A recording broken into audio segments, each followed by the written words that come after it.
तंवर राणा का सर भारत में प्रत्यर्पण हो रहा है, उसको भारत लाया जा रहा है, कितनी बड़ी उपलब्धि है ये हमारे देश के लिए? ये देश के लिए, मिनिस्ट्री ऑफ एक्सटर्नल अफेयर्स के लिए और एनआईए के लिए ये बहुत बड़ी अचीवमेंट है। आप जानते हैं कि ये 15 साल पुराना मामला था। इसमें कितना प्रयास किया गया है ये तो सिर्फ एनआईए के वो ऑफिसर्स ही जानते हैं जिन्होंने इस केस पर काम किया है। सबसे बड़ी समस्या इस केस में ये थी कि ये जो कॉन्स्पिरेसी इस आदमी ने रची वो तंवर राणा और हेडले ये दोनों विदेश से आए थे। हेडले का तो कई विजिट्स थी इंडिया में, लेकिन तंवर राणा की तो सिर्फ एक ही विजिट थी।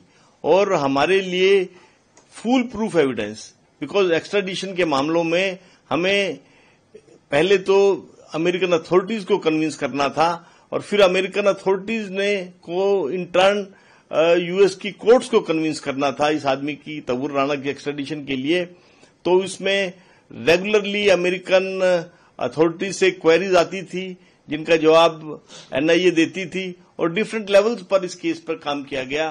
पॉलिटिकल लेवल पर केंद्र सरकार ने काम किया, विदेश मंत्रालय ने अपने लेवल पर वहां के विदेश मंत्रालय के साथ काम किया और एनआईए ने वहां की प्रोसिक्यूशन एजेंसी के साथ काम किया और बहुत एफर्ट्स के बाद, मेहनत के बाद ये संभव हो पाया है। सर, जो ये प्रोसेस होता है और कई सारी चीजें होती है जिसमें सामने वाली अथॉरिटीज को कन्विंस करते हैं, क्या क्या चीजें होती है जो बाधा डालती है एक्स्ट्रेडिशन में? देखिए, पहली तो बात पॉलिटिकल विल, क्योंकि इसका एक प्रोसीजर जरूर है, लेकिन कुछ मामलों में, कितने ही मामलों में, वो चाहे आप कितना भी एविडेंस आप उस देश को दीजिए, वहां की कोर्ट्स को दीजिए, एक्स्ट्रेडिशन नहीं होता है।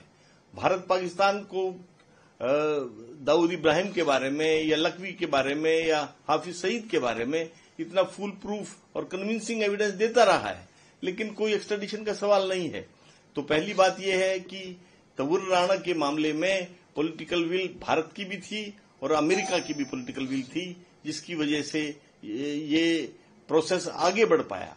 फिर जो वहां का जुडिशियल प्रोसेस है उसमें सबसे इम्पोर्टेंट चीज ये होती है कि कोई भी जो ऑफेंस होता है वो इंडिया में भी ऑफेंस होना चाहिए और होस्ट कंट्री में भी वो ऑफेंस होना चाहिए और उसके लिए connecting evidence, full proof evidence होना चाहिए, जो नेशनल इन्वेस्टिगेशन एजेंसी की टीम ने बहुत मेहनत करके वहां प्रोवाइड कराया। हमारी टीम ने कई बार अमेरिका को विजिट किया, हमारे लॉ ऑफिसर्स ने भी अमेरिका को विजिट किया और रेगुलरली हम लोग अमेरिकन अथॉरिटीज के टच में थे, तभी ये संभव हो पाया।